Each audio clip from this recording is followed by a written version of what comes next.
大家有冇試過咁嘅情況？你同朋友傾翻一件童年發生過嘅事，你好肯定自己記得清清楚楚，但對方突然同你講一句吓，根本冇發生過喎。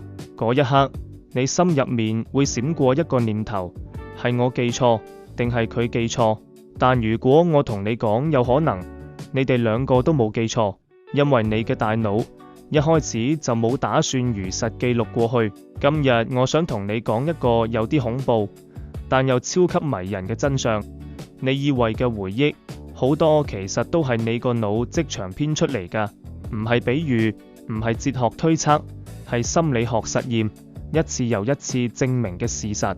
我哋先玩個少少嘅想像，你而家諗下，你人生入面最早期嘅一個回憶係乜嘢？可能係細個跌親，第一次返學，又或者坐喺阿媽架單車後座，風好大，你係咪覺得嗰個畫面好真？好似真係睇到自己喺入面？問題嚟啦，你點知嗰個畫面唔係後來補翻落去嘅？心理學家早就發現一件怪事，我哋嘅記憶唔似一個錄影機，而係似一個小說作家。每一次你回憶，其實唔係打開一個儲存檔，而係重新寫一次故事，而每寫一次就改一次。最經典嘅實驗之一叫做迷失喺商場實驗。研究人員同受試者講4件童年往事，其中3件係真嘅，但有1件完全係捏造。內容好簡單，你細個喺商場走失，好驚，好無助，最後有人帶你返去揾父母。一開始好多人話冇喎，我冇呢段記憶，但神奇嘅地方嚟啦，幾次訪談之後，有超過1/4嘅人開始記得呢件事。佢哋唔止話記得，仲可以描述細節，商場幾大，燈光點樣，當時有幾驚。但問題係呢件事從來冇發生過。你可能會諗，佢哋係唔係扮嘢啊？唔係，腦掃描顯示，佢哋講呢段假回憶嗰陣，大腦活動同講真回憶幾乎一模一樣。換句話講，你個腦連自己都呃埋。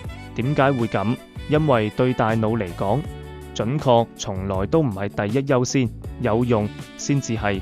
大腦嘅工作唔係保存歷史，而係幫你生存落去，所以佢會用零碎資訊、情緒、tâm事、他人講法，拼湊一個合理嘅過去，等你可以解釋而家嘅自己。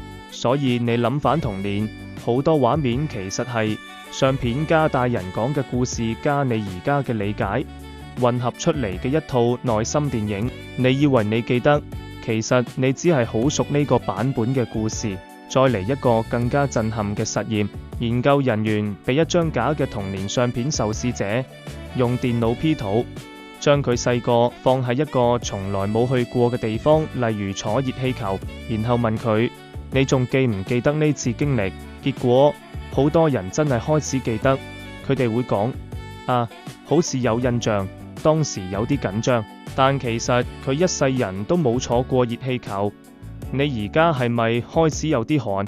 因為如果記憶可以被咁輕易植入，咁我哋成日講嘅一句話，我之所以係我，因為我嘅過去，係咪都要重新諗過？更恐怖嘅係，你每日都喺度無意識咁修改自己嘅記憶。每一次你同人講返一件往事，你都會為咗令故事順啲、合理啲、好聽啲，刪走一啲，加多一啲。而下一次你再諗起，你記得嘅已經唔係原本嗰件事，而係你上一次講出嚟嗰個版本。所以有心理學家講過一句好狠嘅說話：記憶唔係回顧過去，而係重建過去。而每一次重建都帶住你而家嘅情緒、立場、信念。換句話講，你而家嘅自己會反過嚟改寫你嘅過去。咁問題嚟啦，如果我哋嘅記憶咁唔可靠，咁真實嘅自我仲存唔存在？你以為嘅人生軌跡，會唔會只係一個你個腦為你編好嘅合理解釋？但呢度有個更深一層嘅諗法，如果記憶係被創造嘅，咁佢嘅價值係咪真係取決於真唔真？又或者只要佢塑造咗你而家嘅選擇同行為，佢就已經足夠真實。你可能冇真係迷失過喺商場，但曾經好無助嘅感覺，塑造咗你今日嘅安全感需求。你可能冇經歷過某次失敗，但你相信自己試過跌落谷底，所以你而家更小心、更努力。從呢個角度睇，大腦唔係呃你，佢只係用故事幫你活落去。